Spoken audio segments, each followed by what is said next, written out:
ವೀಕ್ಷಕರೇ, ನವರಾತ್ರಿ ಅವಧಿಯಲ್ಲಿ ನಿಮ್ಮ ರಾಶಿಗೆ ಅನುಗುಣವಾಗಿ ಕೆಲವು ವಿಶೇಷವಾದ ಉಪಾಯಗಳನ್ನು ಅನುಸರಿಸುವುದರಿಂದ ನಿಮ್ಮ ಎಲ್ಲ ರೀತಿಯ ಸಮಸ್ಯೆಗಳಿಗೆ ಪರಿಹಾರವನ್ನು ಹೊಂದುವುದರೊಂದಿಗೆ ದುರ್ಗಾದೇವಿಯ ವಿಶೇಷ ಅನುಗ್ರಹಕ್ಕೆ ಪಾತ್ರರಾಗಬಹುದು. ಈ ವಿಶೇಷವಾದ ದಿನಗಳಲ್ಲಿ ದುರ್ಗಾದೇವಿಯನ್ನು ಮೆಚ್ಚಿಸುವುದಕ್ಕಾಗಿ ಹಲವು ಹಬ್ಬಗಳನ್ನು ಆಚರಿಸಲಾಗುತ್ತದೆ. ಆದರೆ ಈ ಎಲ್ಲ ಹಬ್ಬಗಳಲ್ಲಿಯೂ ನವರಾತ್ರಿಗೆ ವಿಶೇಷವಾದ ಮಹತ್ವವಿದೆ. ಈ ನವರಾತ್ರಿಯಲ್ಲಿ ಶ್ರದ್ಧಾಭಕ್ತಿಯಿಂದ ದೇವಿಯನ್ನು ಪೂಜಿಸುವುದರಿಂದ ನಿಮ್ಮ ಎಲ್ಲ ಆಸೆ ಆಕಾಂಕ್ಷೆಗಳು ಈಡೇರುವುದು ಎಂದು ಹೇಳಲಾಗುತ್ತದೆ. ಹಾಗಾಗಿ ಜ್ಯೋತಿಷ್ಯ ಶಾಸ್ತ್ರದ ಪ್ರಕಾರ ಈ 9 ದಿನಗಳಲ್ಲಿ ನೀವು ನಿಮ್ಮ ರಾಶಿಗೆ ಅನುಸಾರವಾಗಿ ಕೆಲವು ಉಪಾಯಗಳನ್ನು ಅನುಸರಿಸುವುದರಿಂದ ಜೀವನದಲ್ಲಿನ ಎಲ್ಲ ರೀತಿಯ ಸಮಸ್ಯೆಗಳನ್ನು ನಿಧಾನವಾಗಿ ಕಡಿಮೆ ಮಾಡಿಕೊಳ್ಳಬಹುದು ಮತ್ತು ದುರ್ಗಾದೇವಿಯ ಕೃಪೆಯು ನಿಮ್ಮ ಪ್ರತಿಯೊಂದು ಕೆಲಸದಲ್ಲಿಯೂ ಇರಲಿದೆ. ಹಾಗಾಗಿ ಈ ನವರಾತ್ರಿಯ ಶುಭ ಸಂದರ್ಭದಲ್ಲಿ ನಿಮ್ಮ ರಾಶಿ ಅನುಸಾರವಾಗಿ ಯಾವೆಲ್ಲ ಕೆಲಸಗಳನ್ನು ಮಾಡಬೇಕು ಎನ್ನುವ ಸಂಪೂರ್ಣ ಮಾಹಿತಿಯನ್ನು ತಿಳಿದುಕೊಳ್ಳೋಣ. ಹಾಗಾಗಿ ಈ ವಿಡಿಯೋವನ್ನು ಎಲ್ಲಿಯೂ ಸ್ಕಿಪ್ ಮಾಡದೆ ಸಂಪೂರ್ಣವಾಗಿ ವೀಕ್ಷಿಸಿ. ಜೊತೆಗೆ ನಿಮ್ಮ ರಾಶಿಯು ಯಾವುದೆಂದು ಕಾಮೆಂಟ್ ಮೂಲಕ ತಿಳಿಸುವುದನ್ನು ಮರೆಯದಿರಿ. ಮೇಷರಾಶಿ. ಮೇಷರಾಶಿಯ ಅಧಿಪತಿ ಮಂಗಳ ದೇವನಾಗಿದ್ದಾನೆ. ಹಾಗಾಗಿ ಮೇಷರಾಶಿಗೆ ಸೇರಿದ ಜನರು ಕೆಂಪು ಬಟ್ಟೆ, ಕೆಂಪು ಹೂವು ಇತ್ಯಾದಿ ವಸ್ತುಗಳನ್ನು ದುರ್ಗಾದೇವಿಗೆ ಅರ್ಪಿಸಬೇಕು. ಜೊತೆಗೆ ಕೆಂಪು ಬಣ್ಣದ ಹಣ್ಣುಗಳಾದಂತಹ ದಾಳಿಂಬೆ ಇತ್ಯಾದಿಗಳನ್ನು ಅರ್ಪಿಸುವುದು ಕೂಡ ಉತ್ತಮ. ಈ ಉಪಾಯಗಳನ್ನು ಅನುಸರಿಸುವುದರಿಂದ ನೀವು ದುರ್ಗಾದೇವಿಯ ವಿಶೇಷ ಕೃಪೆಗೆ ಪಾತ್ರರಾಗುವಿರಿ ಮತ್ತು ನಿಮ್ಮ ಜೀವನದಲ್ಲಿ ಎಲ್ಲ ಸಮಸ್ಯೆಗಳು ಕಡಿಮೆಯಾಗುವುದು. ವೃಷಭರಾಶಿ. ವೃಷಭರಾಶಿಯ ಅಧಿಪತಿ ಶುಕ್ರದೇವನಾಗಿದ್ದಾನೆ. ಹಾಗಾಗಿ ಈ ರಾಶಿಗೆ ಸೇರಿದ ಜನರು ಈ ನವರಾತ್ರಿಯ ಸಂದರ್ಭದಲ್ಲಿ ದೇವಿಗೆ ಹೊಳೆಯುವಂತಹ ಬಟ್ಟೆಯನ್ನು ಅರ್ಪಿಸಿ ಮತ್ತು ಸಪ್ತಶ್ಲೋಕಿ ದುರ್ಗವನ್ನು ಪಠಿಸಿ. ಇದರೊಂದಿಗೆ ಒಣ ಹಣ್ಣುಗಳಿಂದ ತಯಾರಿಸಿದಂತಹ ಸಿಹಿ ಪದಾರ್ಥವನ್ನು ಅರ್ಪಿಸಿ. ಇದರಿಂದಾಗಿ ನಿಮ್ಮ ಜೀವನದಲ್ಲಿ ಸಾಕಷ್ಟು ಸಂತೋಷ ಸಮೃದ್ಧಿ ನೆಲೆಸುವುದು. ಮಿಥುನ ರಾಶಿ. ಮಿಥುನ ರಾಶಿಯ ಅಧಿಪತಿ ಬುಧಗ್ರಹವಾಗಿದೆ. ಹಾಗಾಗಿ ಮಿಥುನ ರಾಶಿಗೆ ಸೇರಿದ ಜನರು ಹಸಿರು ಬಣ್ಣದ ಹಣ್ಣುಗಳು ಅಥವಾ ಪಿಸ್ತಾದಿಂದ ತಯಾರಿಸಿದ ಈ ಪದಾರ್ಥವನ್ನು ದುರ್ಗಾದೇವಿಗೆ ಅರ್ಪಿಸಿ. ಜೊತೆಗೆ ಹಸಿರು ಬಣ್ಣದ ಪೂಜಾ ಸಾಮಗ್ರಿಗಳಾದಂತಹ ಬಟ್ಟೆಗಳನ್ನು ದೇವಿಗೆ ಅರ್ಪಿಸಿ.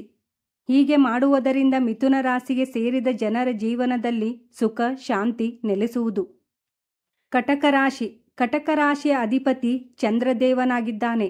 ಹಾಗಾಗಿ ಈ ರಾಶಿಗೆ ಸೇರಿದ ಜನರು ಹಾಲಿನಿಂದ ತಯಾರಿಸಿದಂತಹ ಸಿಹಿಯನ್ನು ದೇವಿಗೆ ಅರ್ಪಿಸುವುದು ಉತ್ತಮ. ಜೊತೆಗೆ ಯಾವುದಾದರೂ ದೇವಸ್ಥಾನಕ್ಕೆ ತೆರಳಿ ಅನ್ನವನ್ನು ದಾನ ಮಾಡಿರಿ. ಸುಮಂಗಲಿಯರನ್ನು ಮನೆಗೆ ಕರೆದು ಅವರಿಗೆ ಆಹಾರವನ್ನು ನೀಡಿ. ಇದರಿಂದಾಗಿ ನಿಮ್ಮ ಎಲ್ಲ ರೀತಿಯ ಸಮಸ್ಯೆಗಳು ಕಡಿಮೆಯಾಗುವುದು. ಸಿಂಹರಾಶಿ. ಸಿಂಹರಾಶಿಯ ಅಧಿಪತಿ ಸೂರ್ಯದೇವನಾಗಿದ್ದಾನೆ. ಹಾಗಾಗಿ ಈ ರಾಶಿಗೆ ಸೇರಿದ ಜನರು ದುರ್ಗಾದೇವಿಯ ಯಾವುದಾದರೂ ದೇವಸ್ಥಾನಕ್ಕೆ ಕೇಸರಿ ಧ್ವಜವನ್ನು ಅರ್ಪಿಸಿ ಮತ್ತು ಕೇಸರಿ ಮಿಶ್ರಿತ ಸಿಹಿ ಪದಾರ್ಥವನ್ನು ಅರ್ಪಿಸಿ. ಈ ಉಪಾಯವನ್ನು ಮಾಡುವುದರಿಂದ ನಿಮಗೆ ಸಾಕಷ್ಟು ಧನಲಾಭವನ್ನು ಹೊಂದುವ ಯೋಗವು ದೊರಕುವುದು. ಹಾಗೆ ನಿಮ್ಮ ಮಾನಸಿಕ ಒತ್ತಡಗಳು ಕಡಿಮೆಯಾಗುವುದು. ಕನ್ಯಾ ರಾಶಿ. ಕನ್ಯಾ ರಾಶಿಯ ಅಧಿಪತಿ ಬುಧಗ್ರಹವಾಗಿದೆ. ಹಾಗಾಗಿ ಈ ರಾಶಿಗೆ ಸೇರಿದ ಜನರು ನವರಾತ್ರಿಯ ಸಂದರ್ಭದಲ್ಲಿ ಅಗತ್ಯವಿರುವ ಮಕ್ಕಳಿಗೆ ಓದು ಮತ್ತು ಬರಹಕ್ಕೆ ಸಂಬಂಧಿಸಿದಂಥ ವಸ್ತುಗಳಾದಂತಹ ಪೆನ್ನು, ಪೆನ್ಸಿಲ್ ಮತ್ತು ಪುಸ್ತಕಗಳನ್ನು ನೀಡಿರಿ. ಜೊತೆಗೆ ಗಾಯತ್ರಿ ಮಂತ್ರವನ್ನು ಜಪಿಸುವುದು ಉತ್ತಮ. ತುಲಾರಾಶಿ. ತುಲಾರಾಶಿಯ ಅಧಿಪತಿ ಶುಕ್ರದೇವನಾಗಿದ್ದಾನೆ. ಹಾಗಾಗಿ ಈ ರಾಶಿಗೆ ಸೇರಿದ ಜನರು ದುರ್ಗಾದೇವಿಗೆ ಬಿಳಿ ಬಣ್ಣದ ಹೂಗಳಿಂದ ತಯಾರಿಸಿದ ಮಾಲೆಯನ್ನು ಅರ್ಪಿಸಿ ಮತ್ತು ಹಾಲಿನಿಂದ ತಯಾರಿಸಿದ ಸಿಹಿಯನ್ನು ಅರ್ಪಿಸುವುದು ಉತ್ತಮ. ಸಾಧ್ಯವಾದರೆ ದೇವಸ್ಥಾನಕ್ಕೆ ತೆರಳಿ ಹಾಲನ್ನು ದಾನ ಮಾಡಿ. ಇದರಿಂದಾಗಿ ನಿಮಗೆ ಸಾಕಷ್ಟು ಧನಲಾಭವನ್ನು ಹೊಂದುವ ಯೋಗವು ದೊರಕುವುದು. ವೃಶ್ಚಿಕ ರಾಶಿ. ವೃಶ್ಚಿಕ ರಾಶಿಯ ಅಧಿಪತಿ ಮಂಗಳ ದೇವನಾಗಿದ್ದಾನೆ.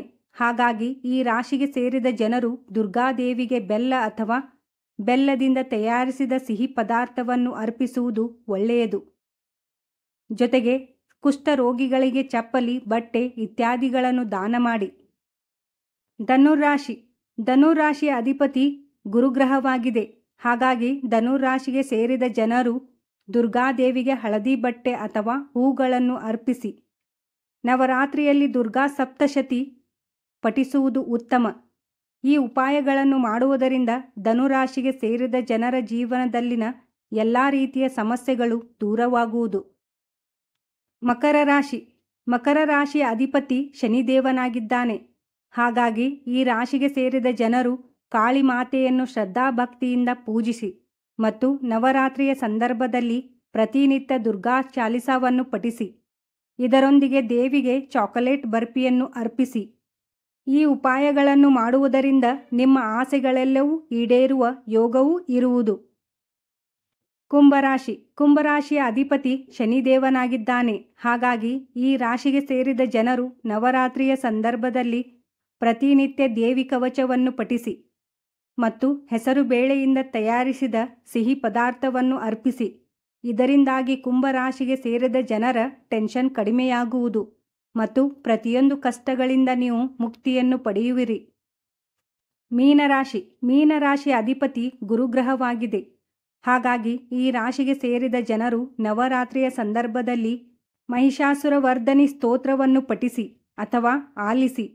ಜೊತೆಗೆ ಕೇಸರಿ ಮಿಶ್ರಿತ ಕ್ಷೀರವನ್ನು ದುರ್ಗಾದೇವಿಗೆ ಅರ್ಪಿಸಿ. ಇದರಿಂದಾಗಿ ನಿಮ್ಮ ವೈವಾಹಿಕ ಜೀವನವು ಸಾಕಷ್ಟು ಸಂತೋಷ ಸಮೃದ್ಧಿಯಿಂದ ಕೂಡಿರುವುದು.